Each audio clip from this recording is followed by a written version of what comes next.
தஞ்சாவூர் மாவட்டம் பேராவூரணி பேரூராட்சி மன்றத்தில் திமுக செயல்பாட்டை கண்டித்து அடுத்த மாதம் 3ஆம் தேதி கண்டன ஆர்ப்பாட்டம் நடைபெறும் என எதிர்க்கட்சித் தலைவர் எடப்பாடி பழனிசாமி தெரிவித்துள்ளார்.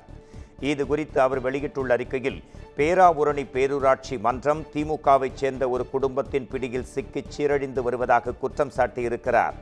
இங்கு ஒப்பந்த பணிகளை மேற்கொள்வதில் அரசு விதிமுறைகள் அப்பட்டமாக மீறப்பட்டிருப்பது தெரிய வந்துள்ளதாக கூறியிருக்கும் அவர், முறைகேடுகள் குறித்து உரிய நடவடிக்கை எடுக்காத திமுக அரசையும் பேரூராட்சி மன்ற நிர்வாகத்தையும் கண்டித்தும் தஞ்சை தெற்கு மாவட்டம் சார்பில் வரும் 3ஆம் தேதி பேரூராட்சி அலுவலகம் முன் கண்டன ஆர்ப்பாட்டம் நடைபெறும் என்று அறிவித்துள்ளார்.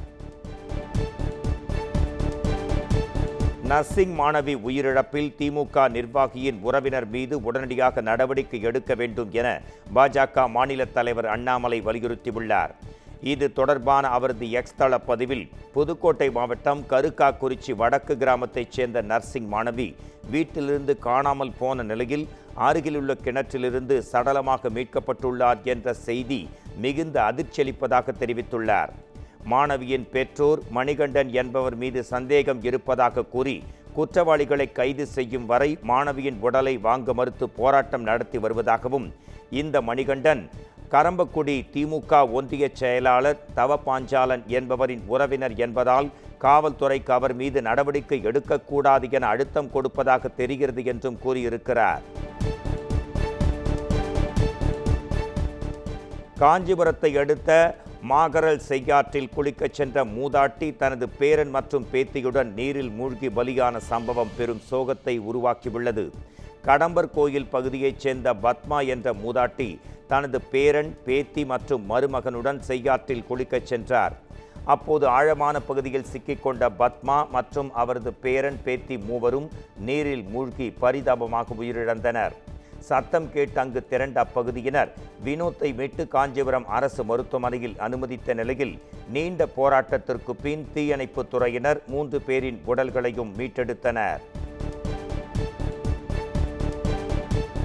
பொங்கல் திருநாளை முன்னிட்டு தமிழ்நாட்டில் 400 இடங்களில் ஜல்லிக்கட்டு போட்டிகள் நடத்தப்பட உள்ளதாக கால்நடை பராமரிப்புத்துறை தெரிவித்துள்ளது.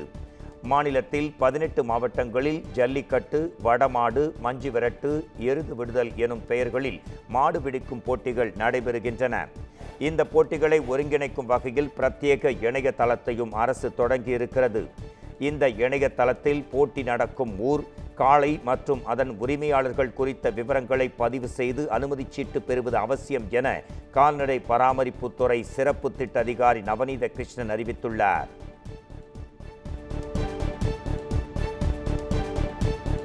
திருப்பத்தூர் மாவட்டம் வாணியம்பாடி அருகே துரித உணவகத்தில் நுழைந்து ஊழியரை இளைஞர்கள் சரமாரியாக தாக்கிய வீடியோ வெளியாகியுள்ளது.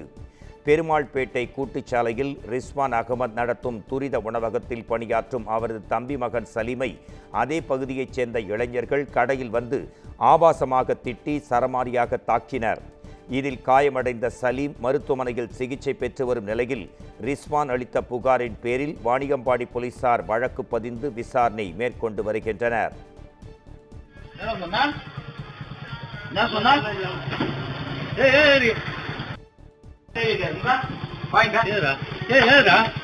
ஏய்